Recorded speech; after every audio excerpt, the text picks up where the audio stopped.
If you enjoy Ship Chat, then consider supporting the channel as a member. If you join at the Commander tier, then you'll be able to request video topics.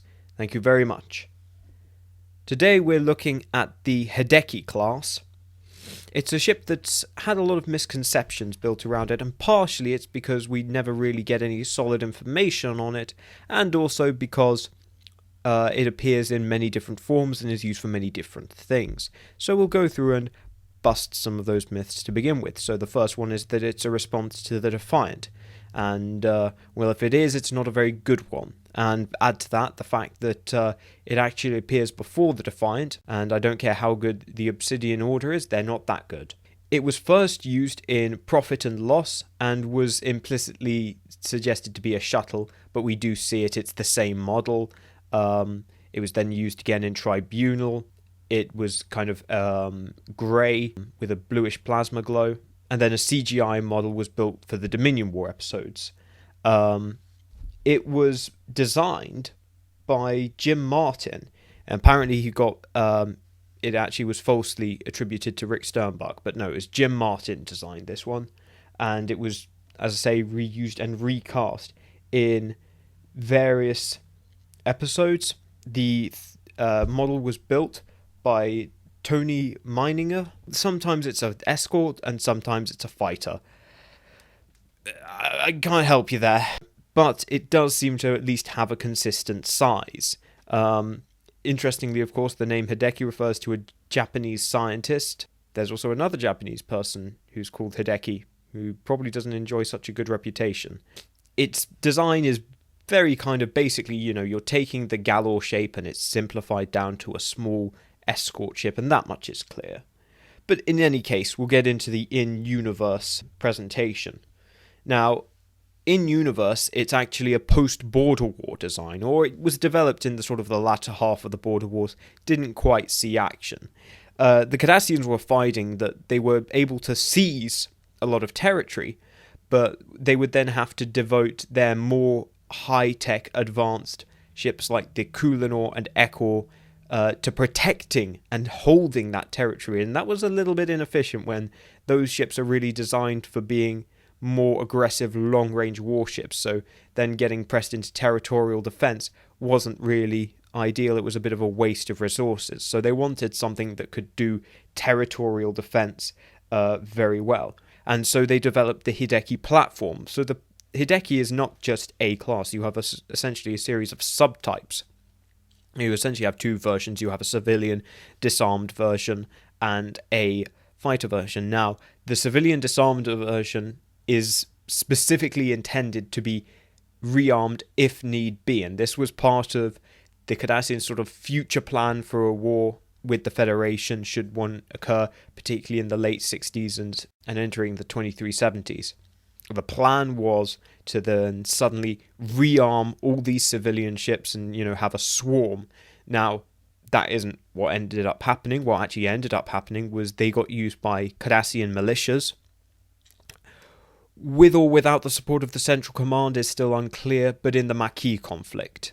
And so these were used to attack and defend against the Maquis. At 98 meters, it was basically the biggest ship available to either side, and it was certainly the closest to a purpose-built military ship. That being said, it still was given a run for its money by the Condor, so that doesn't speak so much of it, but was that a problem with the ship itself, or a problem with the crews that would generally be inexperienced, poorly motivated, compared to the highly motivated and oftentimes surprisingly well-trained Maquis? That's another question, really. But essentially it was a courier and colony ship originally, and a local defense gunboat. It's a gunboat, and that really does carry through to all of its further use. It is defensive compared to a lot of the other attack ships that we've seen, compared to especially stuff like the Defiant, the Klingon Bird of Prey, the Jem'Hadar fighter. Those are all very aggressive designs that are leading the charge. Now, the Hideki may do that occasionally, but it's extremely rare. It might do it as part of a skirmish line when it's backed up with larger destroyers, or even as a kind of a last resort. You may well get attack lines, which are just 7 Hidekis, but those are most often used as a skirmish and support element, either to cover the rear of something like an artillery line or to screen the movement of a larger cruiser line before a charge. They're not really intended for, driving through the enemy lines like their contemporaries were. So there is a very distinct difference. They are there mostly to escort and protect larger ships. In terms of that use, they're reasonably competent. They're Cardassian built, they're tough and rugged and reliable. They can definitely take a hit. In fact, probably more of a hit than the Jem'Hadar fighter, which is quite a highly strung design. Certainly we see more Jem'Hadar fighters destroyed than we do Hidekis. Its armament was perfectly acceptable, but light. It wasn't going to be doing any heavy damage. Another duty it actually frequently had was defending against fighter attack. It's small enough and maneuverable enough that it can give chase to small enemy fighters, and particularly, again, that did come in very handy in the Maquis conflict. It did do a good job of deterring Maquis raiders. And again, into the Dominion War, it did an excellent job of chasing off peregrines that would otherwise really, really mess up cruiser lines, with making bombing run after bombing run on the cruiser lines and weakening the front lines. These were a very good, simple defense. It's a very simple ship and a very simple tactics. It's just there to support. It's not there to seize all the glory, but as a supporting vessel, it's very, very capable. And like I say, saw service throughout the duration of the war. So in that way, it was very successful. There were other ships that were seeing replacement, but the Hideki saw service throughout and even continued to see some service post-war as well into the 2380s. So it's, again, Cardassia at that point is relegated to a defensive power, and they need territorial defense ships. The Hideki was perfectly suited to that role. Again, you've also got manpower and supply shortages. The Hideki was a very easy ship to maintain. It keeps Cardassia ticking along, and it protects Cardassian colonies, which, post-war was a very important job. So, arguably, it's been instrumental, even more so than perhaps the Galor, in terms of the defense of the Union. It's also seen some derivatives developed off of it post-war.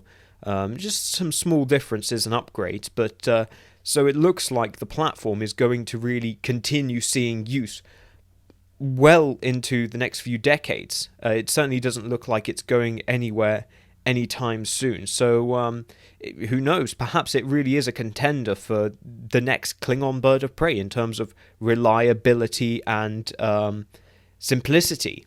It's a very simple, very reliable, a very effective vessel, and is certainly very affordable for, small independent powers. It's a very good option out there for territorial defense, and certainly I think the Cardassians should be much more proud of it than they are. I don't think it quite gets the credit it deserves. It isn't the biggest, it isn't the scariest, but it's always there, and it's always mucking in. And in reality is perhaps more effective than your Hutets and your Dreadnoughts and your Sartans. I think it can be very easily argued that this was more effective than any of those very famous, high-tech, high-powered starships.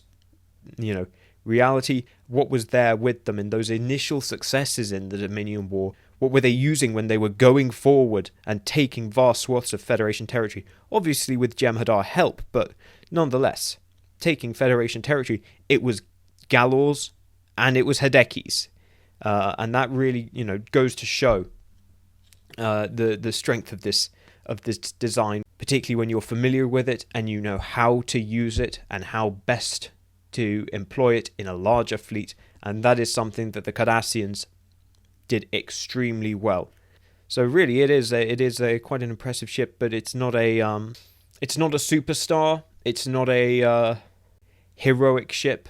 It is just one of many, and that is where its strength is.